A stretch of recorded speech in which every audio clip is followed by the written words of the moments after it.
Hello everyone. Today we will do class 8's poem The Last Bargain, which is written by Ravindranath Tagore. Rabindranath Tagore जिनका जन्म जो है वो मई 7 1861 में कोलकाता में हुआ और इनकी डेथ अगस्त 7 1941 में 80 साल की उम्र में कोलकाता में ही हुई।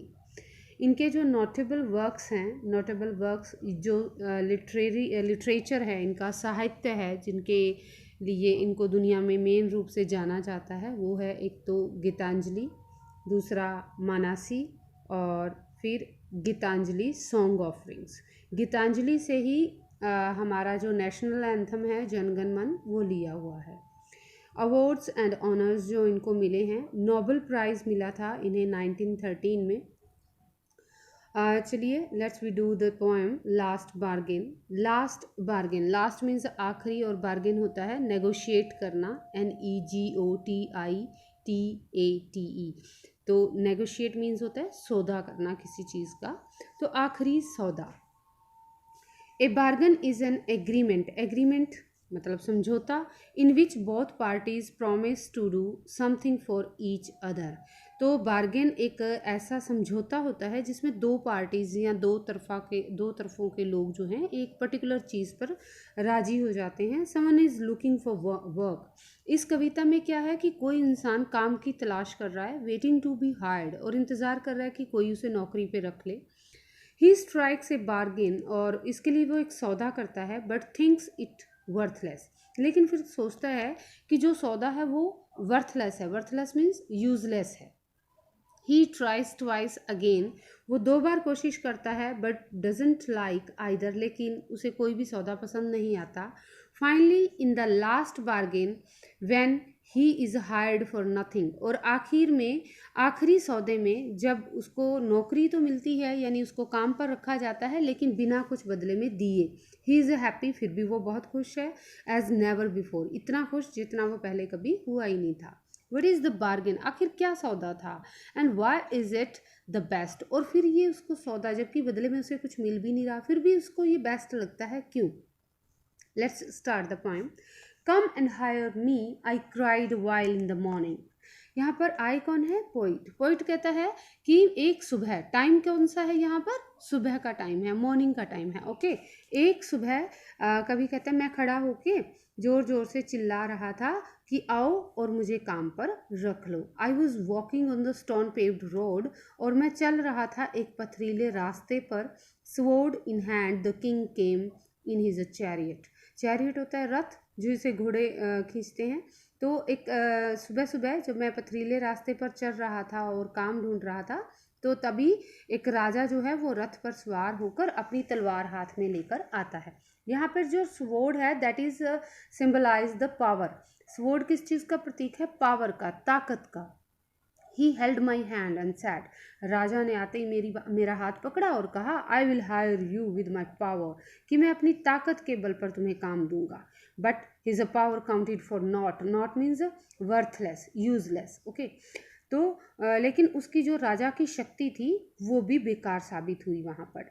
And he went away in his a chariot, और राजा वापस अपने रथ पे सवार होकर चला गया। बेकार क्यों साबित हुई, क्योंकि कभी कहता है कि मैंने मना कर दिया या उस आदमी ने मना कर दिया काम पर ताकत के आगे झुकने से।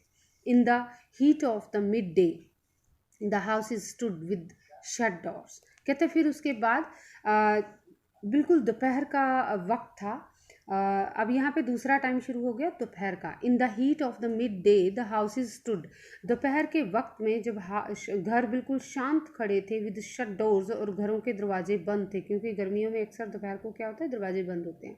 आई wandered along the crooked lane, crooked होती है टेढ़ी मेढ़ी, तो मैं एक टेढ़ी मेढ़ी लेन मीन्स स्ट्रीट, एक गली में, वंडर्ड मीन्स घूमना, रोम करना, ROAM। तो एक मैं टेढ़ी मेढ़ी गली में घूम इधर उधर जा रहा था। An old man came out with his a bag of gold, और तभी मुझे एक बूढ़ा आदमी जिसके हाथ में सोने का बैग भरा हुआ सोने का बैग था वो मिला। He pondered and said, pondered means think, thought, सोचना, ओके उस बूढ़े आदमी ने थोड़ी देर सोचा एंड सैड और कहा I will hire you with my money, कि मैं पैसे की ताकत के बल पर तुम्हें काम दूंगा। He weighed his coins one by one, वो एक एक करके मेरे हाथों पे सिक्कों का वजन बढ़ाता गया। बट आई टर्नड अवे, लेकिन मैं उससे भी मुंह फेर दिया मैंने। इट वॉज इवनिंग, अब शाम हो गई। The garden has was all a flower, शाम मतलब बहुत ज़्यादा संध्या नहीं, शाम का टाइम हो गया, 3-4 बजे का टाइम लगा लो। The garden has was all a flower, और हैज होता है फेंस, बाड़ जिसे कहते हैं। तो बागीचे की जो बाड़ थी वहाँ पर बाड़ के ऊपर फूल उगे हुए थे। द फेयर मेड मतलब मालिन जो है, केम आउट, वहाँ पर एक मालिन आई एंड सैड, और उसने कहा I will hire you with a smile, कि मैं अपनी मुस्कुराहट के बल पर या सुंदरता के बल पर तुम्हें काम दूंगी। Her smile पेल्ड and melted into tears, लेकिन जल्दी ही उसकी मुस्कुराहट भी फीकी पड़ गई और उसके आंसुओं में बह गई। And she went back alone into the dark, और वो भी अंधेरे में वापस चली गई। Her smile paled and melted into tears, and she went back alone into the dark. The sun glistened on the sand, and the sea waves broke waywardly. और तब कौन सा वक्त हो गया? बिल्कुल सूर्यास्त का वक्त हो गया। सन ग्लिसन्ड होता है स्पार्कल करना, चमकना। तो रेत पर सूर्य, बिल्कुल रेत के ऊपर सूर्य की किरणें चमक रही थी। एंड द सी वेव्स, और जो समुद्र की लहरें थी, ब्रोक वेवर्डली, वो आगे पीछे हो रही थी। A child set playing with shells, और वहीं पर एक बच्चा बैठा शंखों के साथ, सिपियों के साथ खेल रहा था। ही रेज्ड हिज हेड, उस बच्चे ने अपना सिर उठाया। And seem to know me and said, और उस बच्चे ने मुझे ऐसे उठाया जैसे कि वो मुझे जानता हो। एंड सैड, और उस बच्चे ने कहा I will hire you with nothing, मैं तुम्हें काम दूंगा लेकिन बदले में देने के लिए कुछ नहीं है। From henceforward that bargain struck in child's play made me a free man. लेखक कहता है तब से, कवि क्या कहता है कि तब से, जब से मैंने उस बच्चे के खेल में हिस्सा लिया, तब से, या बच्चे के साथ जो मैंने सौदा किया और बदले में कुछ नहीं लिया, उस सौदे ने मुझे एक आज़ाद, एक स्वतंत्र इंसान बना दिया। With it we have completed the poem, okay, and now we will read the theme of the poem, okay. Following are the main themes in the poem. main theme क्या है, इस जो कविता का सार क्या है? Worldly pleasures are fake, इसका मतलब है कि जितने भी सांसारिक सुख हैं वो सब क्या होते हैं? फेक होते हैं, धोखे होते हैं, बेकार होते हैं। The speaker is offered power, इसमें जो वक्ता है, बोलने वाला है, वो क्या करता है? शक्ति का प्रदर्शन करता है, वेल्थ, पैसे का, एंड ब्यूटी और सुंदरता, तीनों चीज़ों का प्रदर्शन करता है। However he finds them worthless, लेकिन फिर भी उसको ये तीनों चीज़ें बेकार लगती हैं। एंड शॉर्ट लिविंग, ऐसे लगता है कि ये क्षणभंगुर हैं, यानी थोड़े टाइम के लिए ही हैं, उसके बाद ख़त्म हो जाएंगे। For him these worldly things do not give peace and joy to the soul, क्योंकि कवि को ऐसे लगता है कि ये सांसारिक चीज़ें हमारी आत्मा को शांति और खुशी नहीं देती। A king is always feared of losing his power, क्योंकि राजा को या जो ताकतवर होता है उसको हमेशा अपनी ताकत जाने का डर रहता है।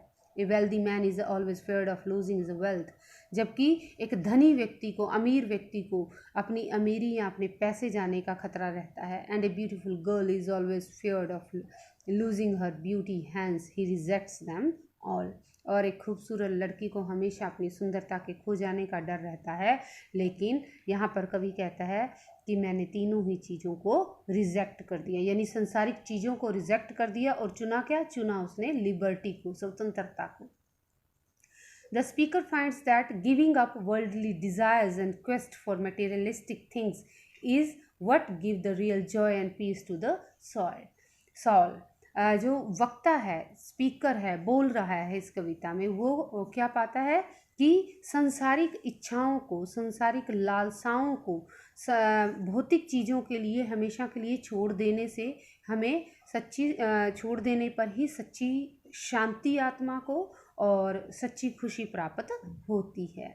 The innocence, truth and freedom from worries in the child attracts the speaker, क्योंकि उस बच्चे की मासूमियत, उस बच्चे के अंदर की सच्चाई और संसार की चिंताओं से जो मुक्ति थी, ये सब चीज़ें उस बच्चे की तरफ, उस वक्ता को अट्रैक्ट करती हैं and readily accepts what the child offers him, इसीलिए वो कवि जो है वो जो बच्चा उसे ऑफर करता है उसको फटाफट एक्सेप्ट कर लेता है, क्योंकि बच्चे ने बदले में कुछ लिया नहीं.